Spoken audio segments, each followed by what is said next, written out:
Dear student, मैं कैलाश प्रजापत हमारे YouTube channel KP classes में आपका स्वागत करता हूं। और आज हम दूसरा चैप्टर पढ़ेंगे, ठीक है, जिसका नाम है केमिस्ट्री ऑफ फायर।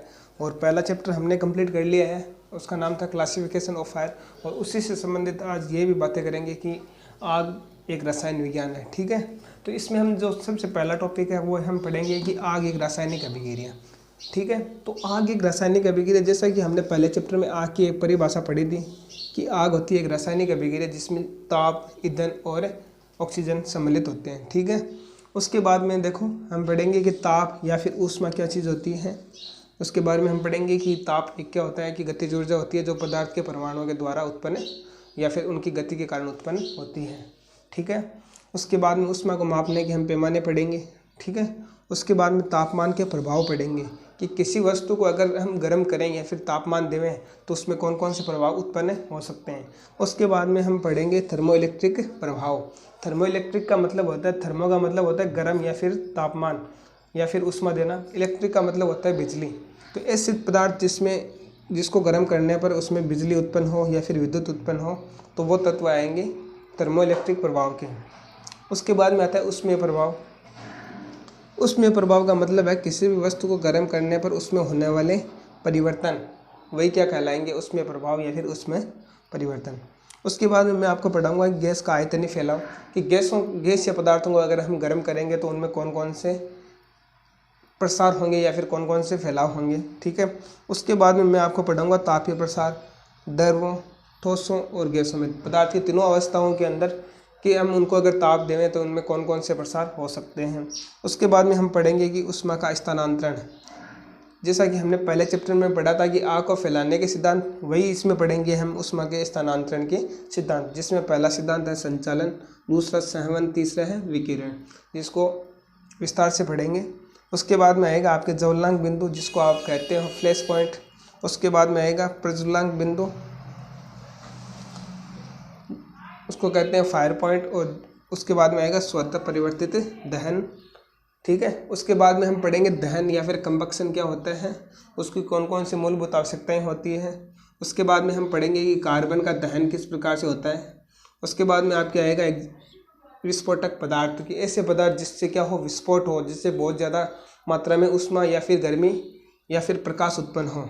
उसके बाद में आएगा आपके धूड़े में विस्फोट या फिर डस्ट एक्सप्लोजिव, ठीक है। उसके बाद में मैं आपको पढ़ाऊंगा कि एक आग के अंदर जो लो होती है या फिर ज्वाला होती है उसकी बनावट किस प्रकार से होती है।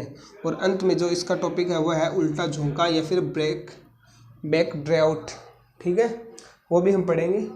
तो आज की जो हमारी पहला टॉपिक है वो मैं आपका स्टार्ट कर रहा हूँ, ठीक है। आग एक रासायनिक अभिक्रिया।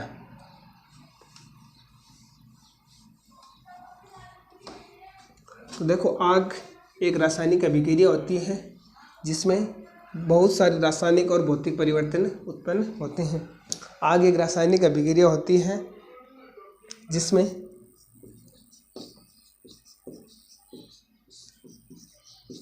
विज्ञान के अनेक भौतिक व रासायनिक परिवर्तन होते हैं,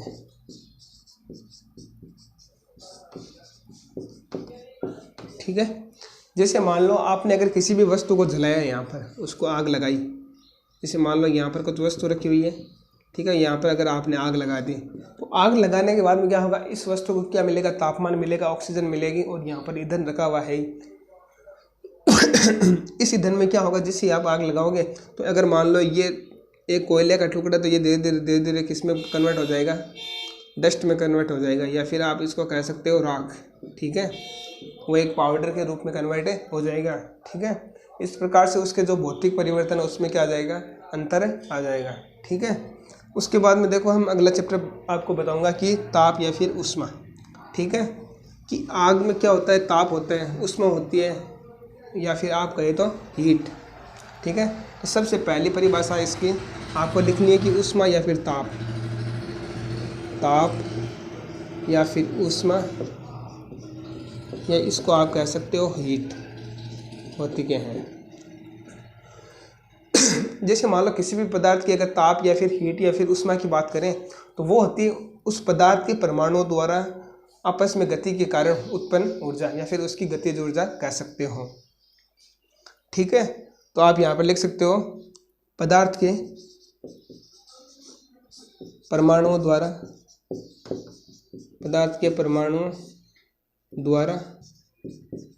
गति करने पर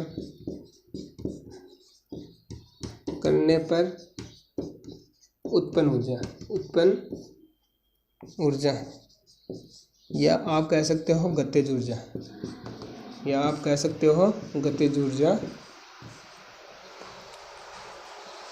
पदार्थ के परमाणु आपस में जैसे ही गति करेंगे तो गति करने के कारण क्या होगी, उनमें गतिज ऊर्जा उत्पन्न होगी और वही गतिज ऊर्जा क्या कहलाती है, ताप या फिर ऊष्मा कहलाती है।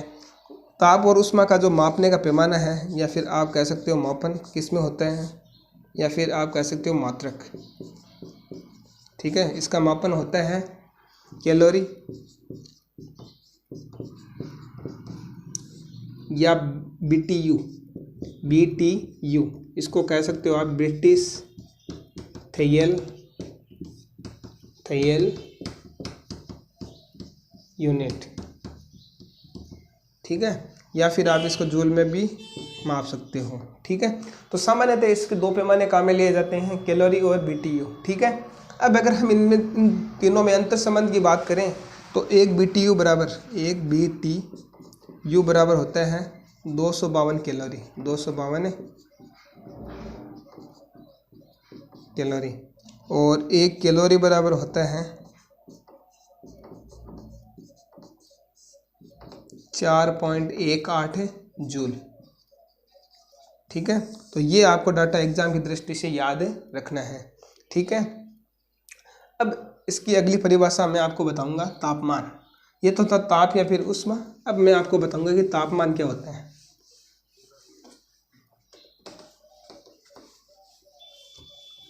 देखो तापमान, जैसा कि नाम से आपको पता चलना चाहिए कि तापमान होता क्या है। तापमान का मतलब होता है ताप को मापने की इकाई।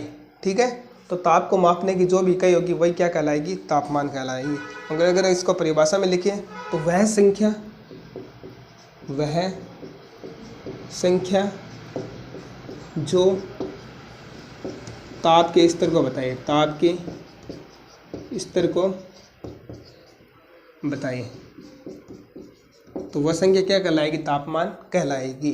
अब अगर तापमान को अगर मापने के पैमाने हैं वो देखो, इनका मापन होता है, सबसे पहला होता है सेल्सियस, जिसको पहले आप सेंटीग्रेड भी बोलते थे, डिग्री सेंटीग्रेड या फिर डिग्री सेल्सियस। दूसरा है आपके फ़ारेनहाइट, डिग्री फ़ारेनहाइट, या फिर आप इसको माप सकते हो केल्विन में, केल्विन में भी आप इसको माप सकते हो। ठीक है, अब देखो अगर इनमें अगर अंतर संबंध की बात करें तो सबसे पहले अगर आपको पता होना चाहिए कि अगर आपको फ़ारेनहाइट को किस में कन्वर्ट करना हो, सेल्सियस में, तो इसका फॉर्मूला होता है F बराबर 9/8C + 32। यहाँ पर अगर आपको फ़ारेनहाइट का मान रखना है, सेल्सियस का मान अगर फ़ारेनहाइट में अगर आपको निकालना है तो ये फॉर्मूला है। यहाँ पर सेल्सियस का मान रखो तो आपके पास फ़ारेनहाइट का मान आ जाएगा, अगर फ़ारेनहाइट का रखोगे तो सेल्सियस का मान आ जाएगा। तो ये फॉर्मूला आपको याद रखना है, F बराबर 9/5C + 32। और अगर आप केल्विन के साथ भी संबंध की बात करें तो इसका आपको ऐसे सूत्र C - 0/5 F - 32/9 बराबर K - 273/5। ये है आपकी सेल्सियस, फ़ारेनहाइट और केल्विन में तीनों में अंतर संबंध। अगर आपको मान लो सेल्सियस में, केल्विन में अगर आपको मान निकालना हो तो यहाँ से C - 0/5 और यहाँ से K - 273/5 दोनों को इक्वल लिखो, और एक में अगर केल्विन का मान निकालना तो C का मान रखो और C का मान निकालना तो K का मान आपको रखना है। ठीक है, तो ये दोनों आपको याद रखने हैं। ये जो फॉर्मूला है वो इसी से ही आया है, अगर आप इन दोनों को सोल्व करोगे तो ये फॉर्मूला आ जाएगा। ठीक है, आगे वाला टॉपिक देखो। आगे मैं आपको बताऊंगा तापमान के प्रभाव। कि तापमान तो हमने जान लिया कि तापमान तो वह संख्या होती है जो ताप के स्तर को बताती है या फिर ताप की गणना करती है, तो वह तापमान कहलाता है। अब क्या होता है, तापमान के प्रभाव क्या है किसी वस्तु या फिर पदार्थ में। तापमान के प्रभाव अगली हेडिंग है। देखो, तापमान के मुख्यतः 3 प्रभाव होते हैं, पहला, दूसरा, तीसरा। पहला होता है आयतन में परिवर्तन, और दूसरा होता है इसमें रंग में परिवर्तन, पदार्थ के रंग में परिवर्तन, और तीसरा होता है अवस्था में परिवर्तन, पदार्थ या फिर वस्तु की अवस्था में परिवर्तन। ओके डियर स्टूडेंट, देखो, आयतन में परिवर्तन का मतलब है अगर किसी वस्तु के तापमान में अगर हम वृद्धि करेंगे तो उसका आयतन भी क्या होगा, बढ़ेगा, और अगर उसके तापमान में कमी करेंगे तो उसका आयतन कम होगा। ठीक है, तो हम सभी को पता है कि किसी भी पदार्थ को गर्म करेंगे, पदार्थ को गर्म करने पर वह फैलता है, इसका मतलब है कि उसका आयतन बढ़ता है। और पदार्थ को ठंडा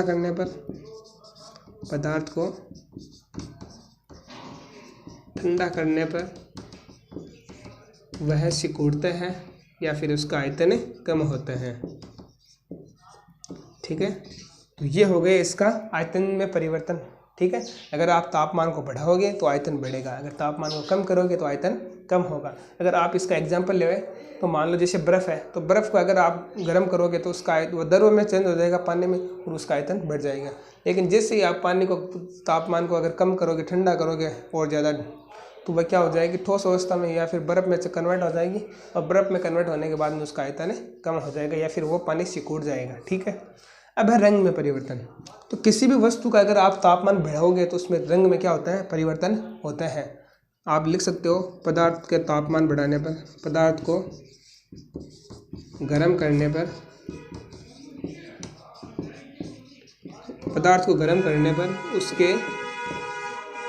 उसका रंग बदलता है। ठीक है, अब आता है अंतिम, जो कि अवस्था में परिवर्तन है। तो जैसे मान लो अगर किसी पदार्थ को अगर हम गर्म करेंगे, तो अगर वो ठोस अवस्था में है तो वो द्रव में कन्वर्ट हो जाएगा, ठोस से द्रव में बदलता है, ठोस से, यहाँ पर आप लिख लो, ठोस से द्रव में बदलता है। और अगर ठंडा करने पर द्रव से ठोस में बदल जाता है, द्रव से ठोस में बदल। ठीक है, तो देखो, इसका एकदम आसान सा एग्जांपल आप ले सकते हो बर्फ़ और पानी का। अगर आप बर्फ़ को गर्म करोगे या फिर तापमान बढ़ाओगे तो वो ठोस अवस्था से द्रव अवस्था में बदल जाएगा पानी में, और अगर आप पानी को ठंडा करोगे या फिर उसका तापमान कम करोगे तो वो किस में, ठोस अवस्था बर्फ़ में कन्वर्ट हो जाएगा। ठीक है, तो अगला टॉपिक है हमारा तापमान में प्रभाव के बाद में आपका आएगा अगला टॉपिक आएगा थर्मोइलेक्ट्रिक प्रभाव। ठीक है,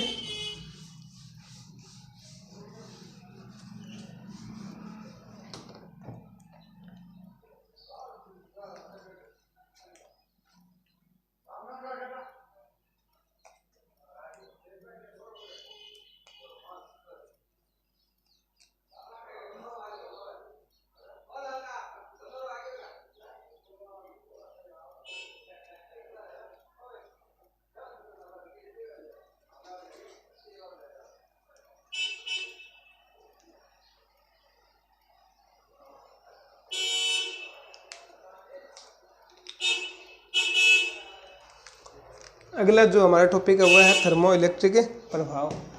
ठीक है, थर्मोइलेक्ट्रिक प्रभाव। ठीक है, तो थर्मोइलेक्ट्रिक प्रभाव क्या होता है? थर्मो का मतलब होता है उष्मा या फिर गर्म। ठीक है, इलेक्ट्रिक का मतलब होता है जिसमें विद्युत का प्रभाव उत्पन्न हो। ठीक है, तो ऐसी धातुएं या फिर ऐसे पदार्थ यहाँ पर लिख सकते हो, कुछ धातुएं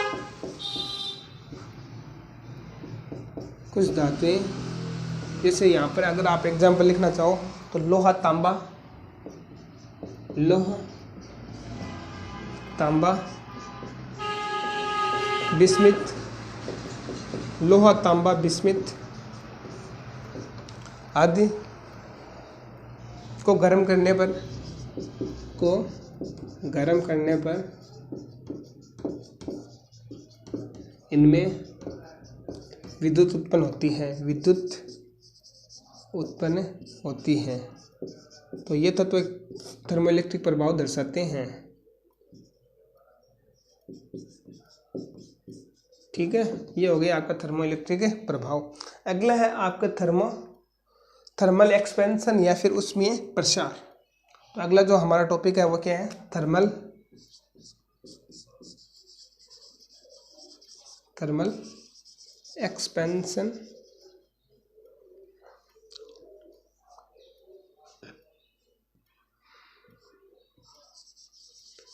एक्सपेंशन या फिर ऊष्मीय प्रसार या फिर आप कह सकते हो ऊष्मीय फैलाव या फिर ऊष्मीय फैलाव। ठीक है, देखो इसमें क्या करना है कि जैसे भी हम किसी भी पदार्थ के तापमान को बढ़ाएंगे, किसी भी वस्तु या फिर किसी भी पदार्थ के तापमान को बढ़ाएंगे तो उसमें क्या होगा? प्रसार होगा या फिर उस वस्तु के आयतन में क्या होगा? बढ़ोतरी होगी या फिर फैलाव होगा। तो वही क्या कहलाता है? उसमें प्रसार या फिर उसमें फैलाव कहलाता है। तो यहाँ पर आप देख सकते हो तापमान बढ़ाने पर वस्तु के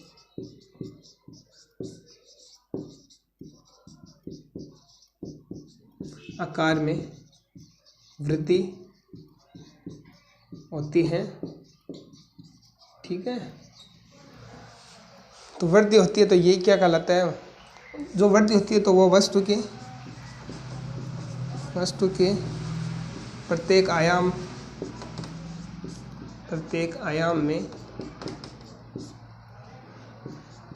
में एक समान रूप से बढ़ता है, जो कि उसमें प्रसार कहलाता है।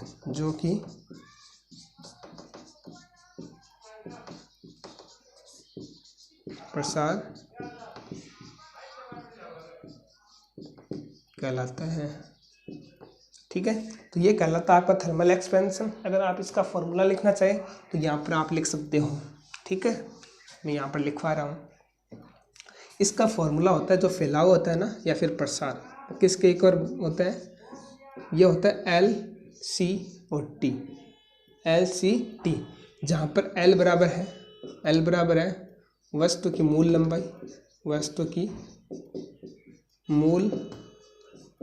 लंबाई और T बराबर आ जाएगा तापमान में वृद्धि, कि आप तापमान में कितनी वृद्धि कर रहे हो, जिसके कारण जो वृद्धि है वो हो रही है। ठीक है, और C आएगा यहाँ पर दैर्ध्य प्रसार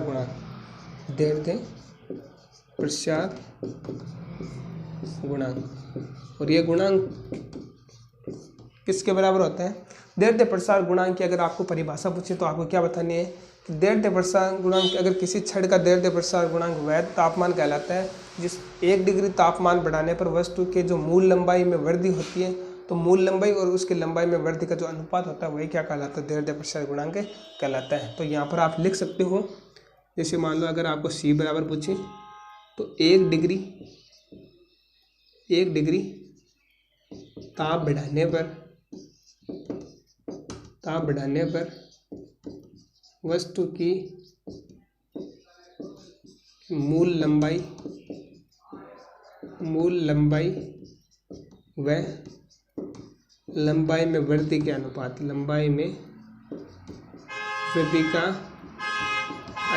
क्या कहलाता है? दैर्ध्य प्रसार गुणांक कहलाता है। या फिर आप उसको क्या लिख सकते हो? C भी लिख सकते हो। ठीक है, तो अगला हमारा टॉपिक है गैस का आयतनीय फैलाव। ठीक है, देखो क्या होता है अगला टॉपिक? गैस का आयतनीय फैलाव।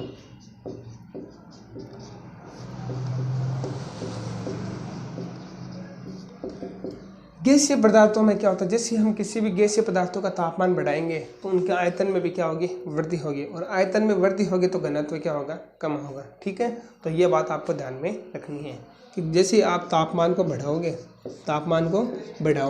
तो आयतन में क्या होगी, कमी होगी, आयतन भी बढ़ेगा।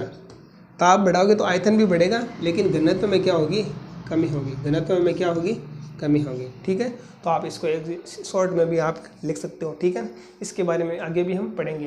तो जिस प्रकार से गैस में भी आयतनीय फैलाव होता है, उसी प्रकार द्रव में भी क्या होता है, आयतनीय फैलाव होता है। कि द्रव पदार्थों का भी अगर आप ताप बढ़ाओगे तो उसमें भी क्या होगा, फैलाव होगा। और जो द्रव पदार्थों में जो फैलाव होता है वो थर्मामीटर में मापते हैं। द्रव पदार्थों का आयतनीय फैलाव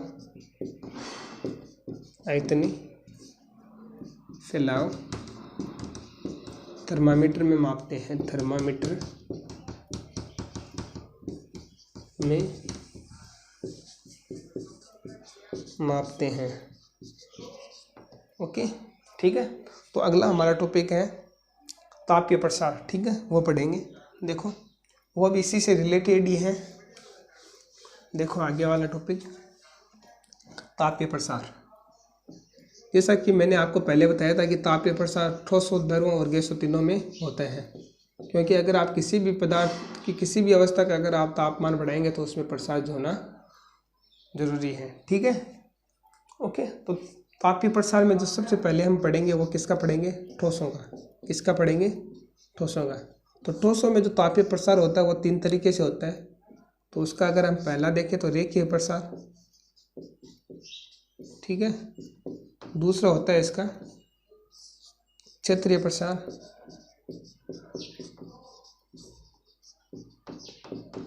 और तीसरा प्रसार होता है इसका आयतनीय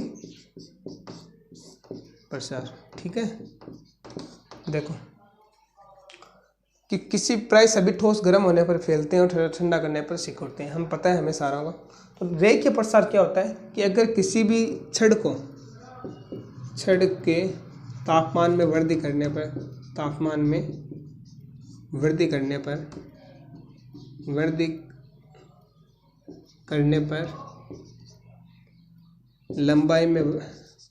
लंबाई में वृद्धि रेखीय प्रसार कहलाती है। देखो अगर मान लो कोई एक लोहे की छड़ है, अगर उसको अगर हम गर्म करें या फिर उसके तापमान को बढ़ाएंगे तो केवल उसकी लंबाई में ही वृद्धि होगी, उसकी चौड़ाई और ऊंचाई में कोई फर्क नहीं पड़ेगा। तो उसकी जो लंबाई में वृद्धि होगी वो क्या कहलाता है, रेखीय प्रसार कहलाता है। या फिर एक विमा में जो वृद्धि होती है वो क्या कहलाता है, रेखीय प्रसार कहलाता है। अब अगर मान लो किसी आयताकार लोहे की चद्दर को गर्म करने पर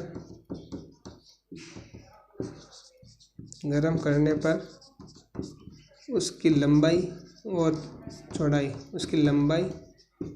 में वृद्धि क्षेत्रीय प्रसार कहलाती है। देखो अगर मान लो एक हमारे पास लोहे की चद्दर हो, ठीक है। तो उस लोहे की चद्दर में क्या होगा कि अगर हम उसको गर्म करेंगे तो उसकी मोटाई तो क्या है, एकदम न्यूनतम, तो उसकी मोटाई में तो कोई फर्क नहीं पड़ेगा, लेकिन उसकी लंबाई भी बढ़ेगी और उसकी चौड़ाई भी बढ़ेगी। और लंबाई में वृद्धि और चौड़ाई में वृद्धि क्या होता है, इसका एक क्षेत्रफल होता है। तो वो जो लंबाई में वृद्धि और चौड़ाई में वृद्धि होगी तो इसका मतलब इसके क्षेत्रफल में भी क्या होगी, वृद्धि होगी। और क्षेत्रफल में वृद्धि क्या कहलाती है, क्षेत्रीय प्रसार गुणांक या फिर क्षेत्रीय प्रसार कहलाती है। अब अगला है आयतनीय प्रसार। अब अगर मान लो हमने घनाकार ठोस ले लिया, घनाकार का मतलब होता है घन के आकार का डब्बा। देखो ऐसा सा जो कि क्या हो, त्रिविमीय आकृति हो, ठीक है। तो घनाकार में क्या होगी, लंबाई भी होगी, चौड़ाई भी होगी और ऊंचाई भी होगी। तो जो तीनों में वृद्धि होती है वही क्या कहलाती है, आयतनीय प्रसार कहलाती है। ठीक है, तो घनाकार ठोस में ताप में वृद्धि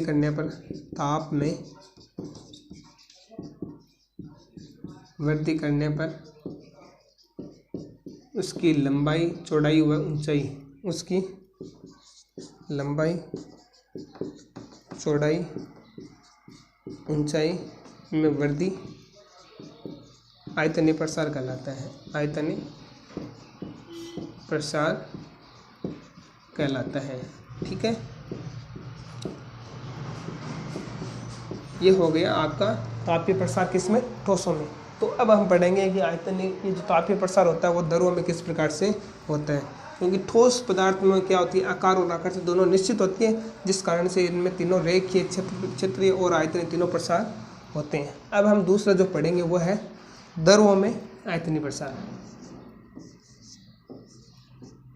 द्रव्यों में तापीय प्रसार। ठीक है, द्रव्यों में क्या होती है, इनके आकार और आकृति, क्या इनका जो आकार है वो तो अनिश्चित होता है, लेकिन जो इनका आयतन होता है वो तो क्या होता है, निश्चित होता है। तो अगर इनका आयतन निश्चित होता है, आकार अनिश्चित होता है, तो इसमें जो रेखीय और जो क्षेत्रीय प्रसार गुणांक है वो नहीं पाया जाता। इनमें केवल क्या पाया जाता है, आयतनीय प्रसार गुणांक पाया जाता है। आयतनीय प्रसार होता है। ठीक है, इनमें केवल कौन सा प्रसार होता है, आयतनीय प्रसार होता है। ठीक है,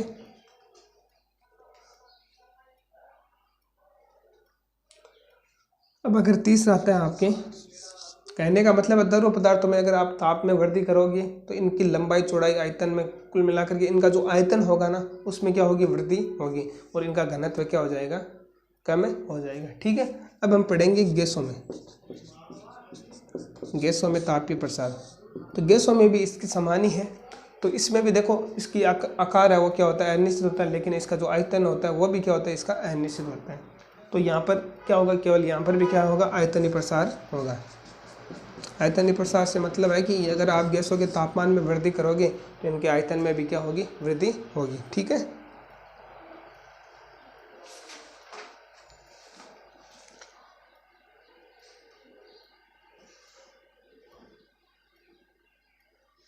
तो यहाँ पर आप लिख सकते हो आयतनीय प्रसार कैसे होता है। गैसों को गर्म करने पर, गैसों को गर्म करने पर आयतन में वृद्धि होती है। आयतन में वृद्धि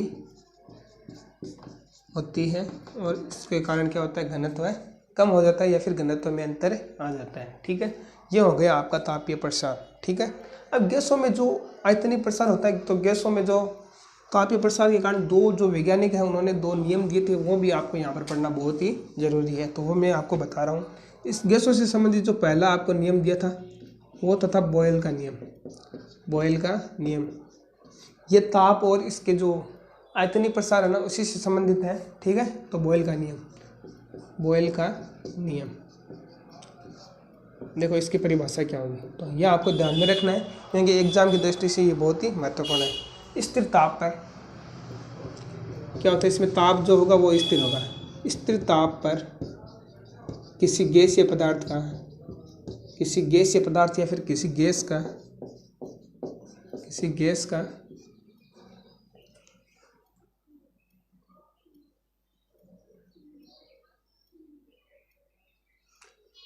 स्थिर ताप पर किसी गैस का जो आयतन होगा, किसी गैस का जो आयतन होगा, आयतन उसके दाब के, उसके प्रेशर या फिर दाब के क्या होता है, व्युत्क्रमानुपाती होता है। दाब के व्युत्क्रमानुपाती होता है। और अगर आपको इसको समीकरण रूप में या फिर गणितीय रूप में लिखना चाहो तो आप लिख सकते हो V समानुपाती, जो आयतन होता है वो व्युत्क्रमानुपाती होता है किसके, P के। तो अगर आप यहाँ पर लिखना चाहो तो यहाँ पर क्या आ जाएगा, समानुपाती के चिन्ह को जैसे ही आप हटाओगे तो यहाँ पर क्या आएगा, एक कांस्टेंट आ जाएगा। ठीक है, और कांस्टेंट क्या मान लिया आपने, P मान लिया। ठीक है, तो आप यहाँ पर लिख सकते हो K बराबर कांस्टेंट या फिर नियतांक। ठीक है, तो यहाँ से ये P भाग में इधर आ जाएगा गुणा में, तो PV बराबर K। तो ये आ गए आपके बॉयल के नियम की समीकरण। ठीक है, तो इसी से संबंधित जो आयतनीय प्रसार इसी से संबंधित एक दूसरा नियम भी है जिसको कहते हैं चार्ल्स का नियम। इसका दूसरा नियम है वो भी आपको याद रखना है, चार्ल्स का नियम या फिर चार्ल्स लॉ। ठीक है, तो इसने क्या नियम दिया था, कि यदि किसी गैस का दाब स्थिर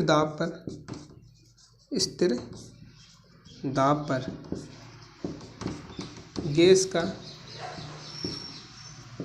गैस का आयतन ताप के समानुपाती होता है, ताप के समानुपाती होते हैं। कहने का मतलब है, अगर आप इसको गणितीय भाषा में लिखोगे तो जो आयतन है वो किसके समानुपाती होता है, ताप के, टी के। ठीक है, तो V बराबर ये अगर आप कांस्टेंट लिखते हो तो यहाँ पर क्या आ जाएगा, नियतांक। क्या आ जाएगा, नियतांक। और ये क्या है, चार्ल्स के नियम का गणितीय रूप। ठीक है, तो आपको एग्जाम में ये समीकरण दे दे तो आपको पूछ सकते हैं कि ये किसका नियम है, चार्ल्स का, बॉयल का, या फिर वेंट हाफ का, या फिर आपको कह दे डोल्टन का। तो ठीक है ना, तो आपको याद रखना है कि जो चार्ल्स का नियम होता है वो क्या होता है, अगर किसी गैस के आयतन में अगर हम वृद्धि करेंगे तो गैस जो आयतन होता है वो ताप की क्या होता है, समानुपाती। कहने का मतलब है, अगर आप तापमान में वृद्धि करोगे तो आयतन में वृद्धि होगी। ठीक है, जब क्या हो, दाब क्या हो, स्थिर। अगर तापमान स्थिर हो, अगर हम दाब को बढ़ाएंगे, अगर दाब ज़्यादा लगाएंगे तो उसके आयतन में क्या होगी, कमी होगी। और अगर दाब को कम करेंगे तो आयतन में क्या होगी, वृद्धि होगी। ठीक है, तो ये दो नियम हो गए गैसों के आयतनी फैलाव या फिर आयतनी प्रसार से। ठीक है, तो अगला हमारा टॉपिक आएगा वो है, उसका नाम है ऊष्मा का स्थानांतरण की विधियाँ पढ़ेंगे। अगला जो टॉपिक है वो क्या है हमारा, ऊष्मा का स्थानांतरण। ठीक है, या फिर ट्रांसपोर्टेशन ऑफ हीट। ठीक है, तो इसकी 3 विधियाँ हैं। पहली है संचालन, दूसरी है आपके संवहन,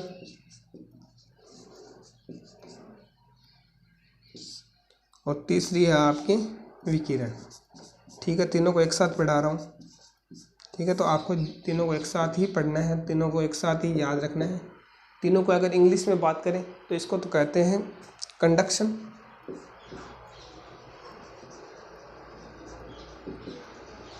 इसको कहते हैं कन्वेंशन,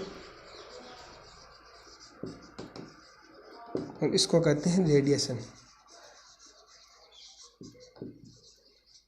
ठीक है, तो सबसे पहले जो संचालन होती है वो तो होती है ठोसों में, मुख्यतः ठोस पदार्थों में।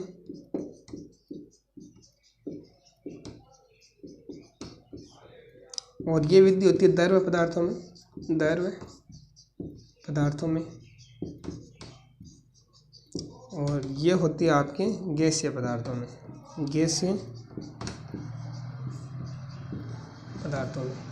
ठीक है,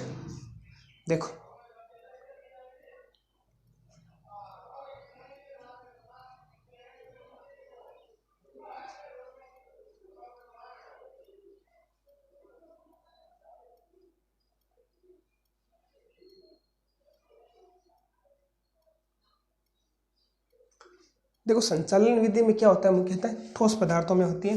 ठोस पदार्थों में आप अगर इसकी परिभाषा लिखना चाहो तो क्या होता है, देखो, ठोस पदार्थों में अणु आपस में जटिलता से चिपके हुए रहते हैं। अणु आपस में जटिलता से चिपके हुए रहते हैं।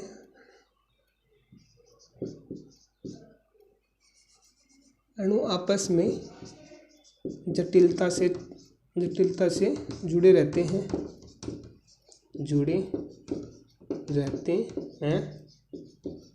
ये अणु स्वयं ताप ग्रहण कर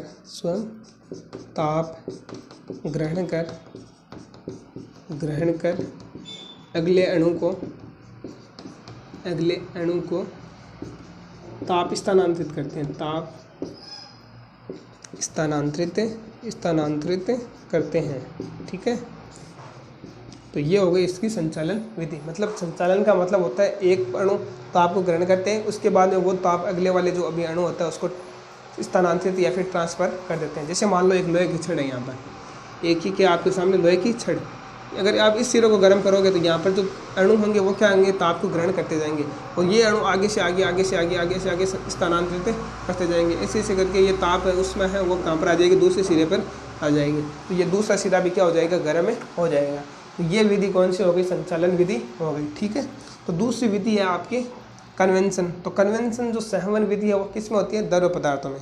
तो द्रव्य पदार्थों में क्या होता है कि द्रव्य पदार्थों में अणु ताप ग्रहण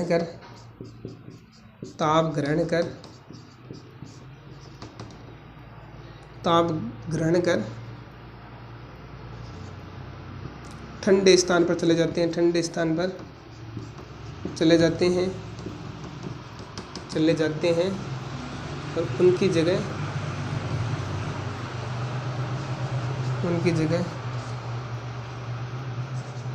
ठंडे अणु आ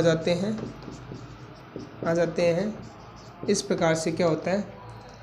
ऊष्मा का क्या होता है? स्थानांतरण होता है। अगर आप इसको एग्जाम्पल से समझोगे तो आपको आसानी से समझ में आ जाएगा। जैसे मान लो एक यहाँ पर बर्नर रखा हुआ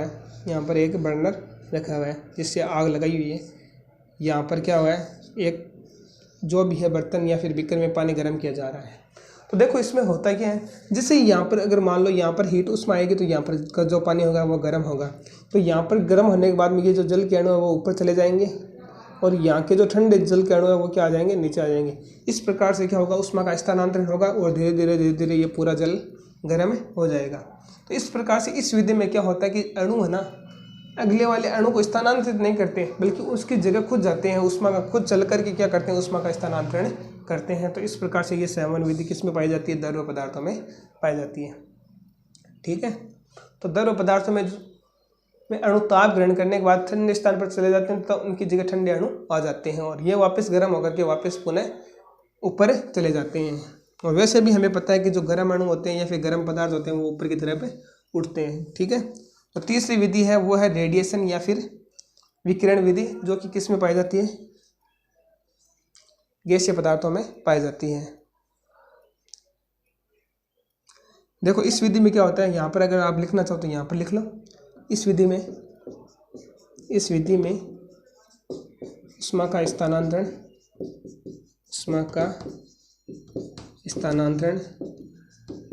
बिना किसी माध्यम के होता है, बिना किसी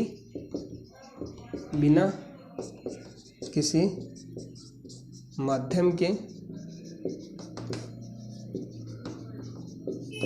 होता है। जैसे मान लो अगर इसका एग्जाम्पल अगर कोई पूछे तो जैसे मान लो सूर्य की किरणें वो क्या करती है? आसमान से वो किरणें क्या होती है? विकिरण माध्यम से हमारे जो पृथ्वी के पूरे वायुमंडल में क्या कर देती है? गर्म कर देती है या फिर ऊष्मा का स्थानांतरण कर देती है। ठीक है, तो इस विधि में क्या होता है? आपको किसी भी माध्यम की आवश्यकता नहीं होती। जिस प्रकार से आपको संचालन और संवहन में माध्यम की आवश्यकता होती है, इस प्रकार से इस विकिरण विधि में आपको माध्यम की आवश्यकता नहीं होती। तो यहाँ पर अगर आप उदाहरण लिखना चाहो तो सूर्य की गर्मी। ठीक है, ये हो गया इसका एग्जाम्पल। देखो सूर्य किरणें क्या होती है? सूर्य की किरणें, ये मुख्य बिंदु पर लिख लो आप। सूर्य की किरणें हमारे वायुमंडल की गैसों को गर्म करती है,